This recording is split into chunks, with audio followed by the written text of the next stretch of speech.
Salam, kembali bertemu dengan saya Yusni Mawatihya. Dan sebelum menonton video ini, jangan lupa untuk di-like, share, and comment. Nah, tentu dalam menghadapi masa depan, kita pasti tak mudah untuk menggapainya ataupun tak sebanding dengan untuk membalikkan telapak tangan.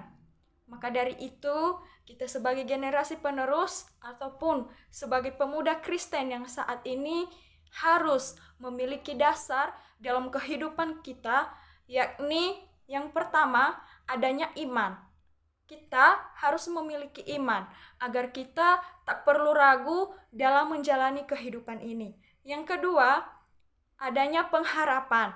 Pengharapan kita kepada Tuhan, yakni yang selalu membuat kita bersemangat dalam menjalani setiap proses yang kita hadapi. Dan yang ketiga, adanya kasih. Kasih. Kita harus memiliki itu dalam kehidupan kita, agar kita bisa menjadi pembawa berkat dimanapun kita berada. Ketika kita kehilangan satu hal tersebut, maka itu akan membuat kita mudah untuk tersesat. Untuk itu, sangat pentinglah bagi kita sebagai generasi penerus untuk selalu memiliki motivasi akan masa depan yang benar, sehingga kita tidak mudah jatuh saat menghadapi tantangan, rintangan hidup. Bahkan kita mampu tetap berjalan bersama Tuhan. Melakukan sesuatu untuk masa depan yang gemilang, firman Tuhan berkata dalam Amsal 23 ayat 18, karena masa depan sungguh ada dan harapanmu tidak akan hilang. Kita jangan menilai seluruh kehidupan kita hanya dari satu kejadian atau dari satu sisi saja. Nah, teman-teman semua tentu kita bertanya-tanya, apa yang selanjutnya kita lakukan ataupun yang akan kita siapkan untuk menghadapi masa depan. Banyak kita temukan sekarang ini bahwa sedikit dari pemuda Kristen yang benar-benar memiliki pandangan tentang masa depan, di mana mereka lebih banyak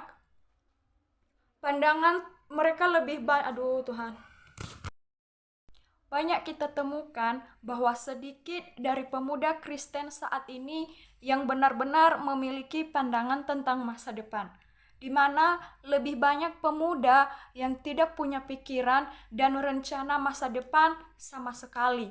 Mereka lebih suka hidup dalam zona nyaman di masa kini tanpa adanya beban yang mereka pikirkan untuk kehidupan mereka.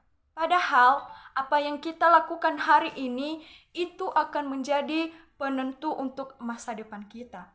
Hal inilah yang menyebabkan kita terlalu banyak berpikir namun kurang bertindak. Bukan berarti juga kita kurangi cara berpikir kita, namun mari kita bertindak sekecil apapun itu. Hari ini saya ajak kita semua, saya ajak saudara-saudari semua, kita sebagai pemuda Kristen harus mampu, harus bisa melakukan sesuatu untuk masa depan kita. Kita harus belajar memulai segala sesuatu dari hal-hal kecil. Nah, tentu saudara-saudari semua, teman-teman semua bertanya-tanya, kita memulainya dari mana? Tentu kita memulai dari hal yang paling sederhana yang bisa membuat hidup kita dan bahkan orang di sekitar kita menjadi lebih baik. Apa saja itu?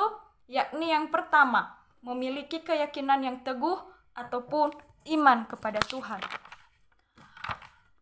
Hal yang pertama yang harus dilakukan oleh pemuda Kristen adalah adanya keyakinan yang teguh ataupun imannya kepada Tuhan. Karena seringkali sebagai pemuda kita memiliki keyakinan yang tinggi akan kemampuan diri kita sendiri. Namun ketahuilah bahwa mengandalkan kemampuan diri sendiri tidaklah cukup. Kita butuh kekuatan yang lebih besar dari yang dapat kita pikirkan untuk tetap teguh berdiri menghadapi kehidupan. Hanya bersama Tuhan kita mampu melakukan hal-hal yang luar biasa dalam hidup kita.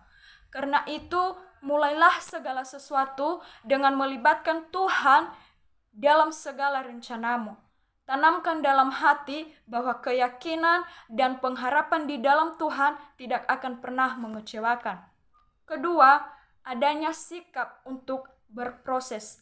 Kita siap untuk berproses. Tidak ada sesuatu yang benar-benar instan di dalam dunia ini. Sama halnya dengan berusaha yang butuh waktu dan juga kerja keras. Karena itu, sebagai pemuda, sebagai generasi penerus, kita harus siap untuk berproses. Karena ada banyak hal yang akan kita lalui saat ingin mewujudkan suatu impian ataupun harapan untuk mencapai masa depan. Pahit manisnya kehidupan itu semua berharga. Karena itu nikmati prosesnya kehidupan dan belajarlah dari sebuah pengalaman. Dalam penantian, kita sebagai pemuda tidak boleh menyanyiakan waktu yang tersisa. Masa depan akan menakutkan saat kita hanya memikirkannya tanpa melakukan apapun yang seharusnya kita lakukan. Yang ketiga, berbagi kasih. Sejatinya hidup adalah sebuah pelajaran, karena tidak mungkin cukup waktu untuk kita untuk mempelajari semuanya, baru kita berbagi. Kita tidak perlu menunggu untuk kaya, untuk membantu orang lain, ataupun hebat untuk memulai sesuatu yang bermanfaat bagi orang lain. Tetapi saat kita tidak memiliki apapun, kita pasti memiliki kasih yang siap untuk dibagikan. Berbagi kasih yang tulus itu membuat kita lebih bermakna dan tentu juga orang lain yang dapat menerimanya. Saat kita tidak bisa mengubah dunia menjadi lebih baik, maka kita bisa mengubah diri sendiri dan bahkan juga orang-orang di sekitar kita satu persatu menjadi lebih baik. Untuk itu, mari ajaklah orang-orang di sekitar kita untuk bisa memiliki keyakinan yang teguh, siap untuk berproses, berbagi kasih. Walaupun motivasi ini sederhana, namun hal-hal inilah yang penting sebagai pedoman kita sebagai pemuda Kristen dalam menghadapi masa depan. Jangan takut dan khawatir akan hari esok, karena masa depan sungguh ada dan harapanmu tidak akan hilang. Sampai jumpa, kembali bertemu dengan saya di video selanjutnya. Terima kasih.